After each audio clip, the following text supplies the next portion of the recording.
the best way to fix the bubble is just to let it burst. Get prices back down to their market clearing level as quickly as possible.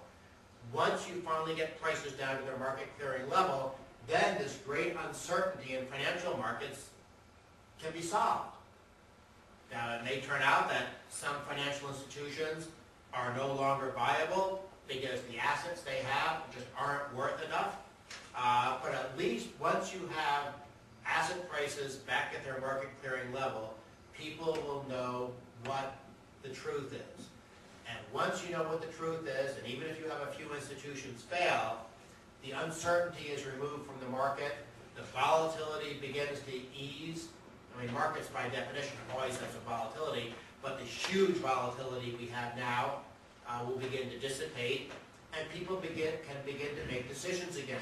Financial markets now are locked up to some extent because nobody knows where the floor is on some of these prices.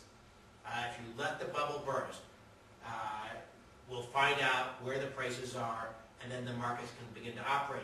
We don't want to make the mistake that Japan made, where when they had all their bad loans in their system, the government kept going in and trying to prop up those loans and bail them out. And they didn't let bad banks and bad institutions fail. They didn't let prices go down to their market clearing level. And I think that was largely responsible for Japan's horrible economic performance during the 1990s. I worry we might make a mistake like that in the U.S. I don't think so, but it's a possibility. Then the other question is, if we shift away from monetary policy, we shift away from financial regulatory asset bubble type policies, what's left? Well, what's left is largely irrelevant. We had a so-called stimulus bill enacted in the U.S., utter garbage. It's a bunch of Keynesian rebate checks being sent out to people. It's not going to have any positive effect on the economy. Economic growth comes from people earning more income. Economic growth does not come from the government redistributing existing income. Now, the good news, so to speak, is that people in the Bush administration will privately admit that the stimulus package is garbage. But they did it because they felt like they had to show voters that they were doing something. So they engaged in a totally phony exercise just to try to placate voters. The good news is that at least it's not damaging, it's just irrelevant. My concern is that what they're doing with monetary policy is actually damaging. They're back in the bar, they're having a drink.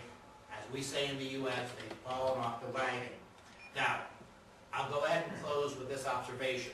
As I said at the beginning, I don't think we're in a crisis. Some people say, well, isn't this the 1930s all over again? No. We had very bad monetary policy. Inflationary monetary policy in the 1920s created a bubble. You could say that's very much an analogy to what we had recently in the U.S. But then the Federal Reserve dramatically contracted the supply of money, whereas today they're expanding it too much. So I think they're doing something wrong today, but it's the opposite of what they did really, really wrong back in the 1930s. But when you look back in the 1930s, we had massive tax increases. Herbert Hoover raised the top tax rate from 25% to 63%. We had massive increases in government spending. Now, I think George Bush has been a big spender, very disappointing fiscal record, but nothing as bad as Herbert Hoover or Franklin Roosevelt. We had massive increases in regulation in the 1930s. We had trade protectionism with the Smoot-Hawley tariff under Hoover, and that continued throughout the 1930s. We had so many bad policies being piled one on top of the other under Hoover and Roosevelt that there was no chance for the economy to recover from the big jolt that it got initially from bad monetary policy. Today, we've hit a jolt from monetary policy. I don't think it's as bad as what we had in the 1920s, and I don't think the counter-reaction is as bad as it was in the 1930s. And for the most part, I think we're avoiding the rest of the mistakes that we got in the under Hoover and Roosevelt. So, no, I do not think that the U.S. is heading for a great crisis or a great depression or anything like that. Not that our politicians aren't capable of doing lots of stupid things. That's what politicians exist for. But I do think that at the very least, gridlock will save us from some of that stuff. The great thing about divided government in the U.S. is that it means they spend their time fighting each other instead of doing things. Because usually when politicians do things, it's the wrong thing. So if they spend their time fighting, that's a very positive thing for the economy. And so with that, I think I've probably gone on a little bit over what I was supposed to speak. I'd be happy to answer questions until I'm told that our time has run out. Thank you.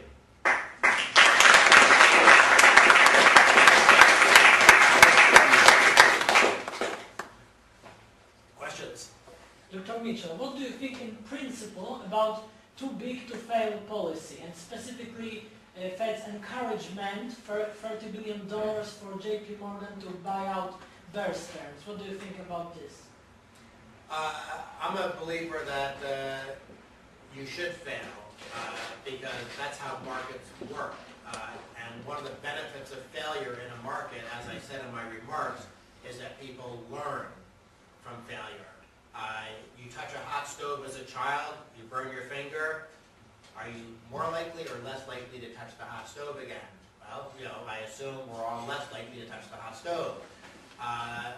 Government bailouts are a way of somehow dulling your nerves so you don't feel the pain of touching a hot stove.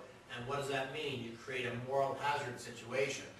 And we certainly have this with housing in the U.S., where we have had so many different government programs designed so that people don't have to put down any money to buy a house, that the government's going to get them an extra low interest rate, that the government's going to subsidize their purchase. You wind up luring, and then of course we had the artificially low interest rate, so you lure people into buying homes with no money down. You've got a monetary policy that tricks them into an adjustable rate mortgage at a very low level, and that's a house of cards that can't be sustained. So I think the government, whether you're looking at institutions failing or whether you're looking at individuals failing, the government tries to make it so nobody fails. And that, in the long run, is a very dangerous and destructive way for government to operate. Now, unfortunately, we're already partway down that path. We had this forced sale, so to speak, of Bear Stearns to JP Morgan Chase. The question is this the alcoholic having a one-time drunk, or are we going to find him in the gutter weeks from now on a month-long bender?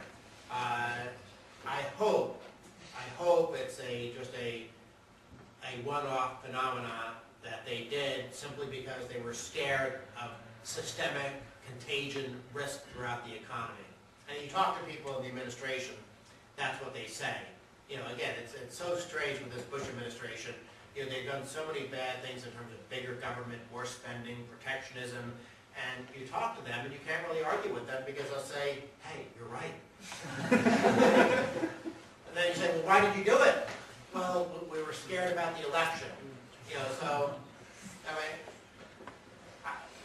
But at the end of the day, if you do bad policy and bigger government, it doesn't matter whether you do it because you believe it or you're just trying to buy votes, you still have bad policy.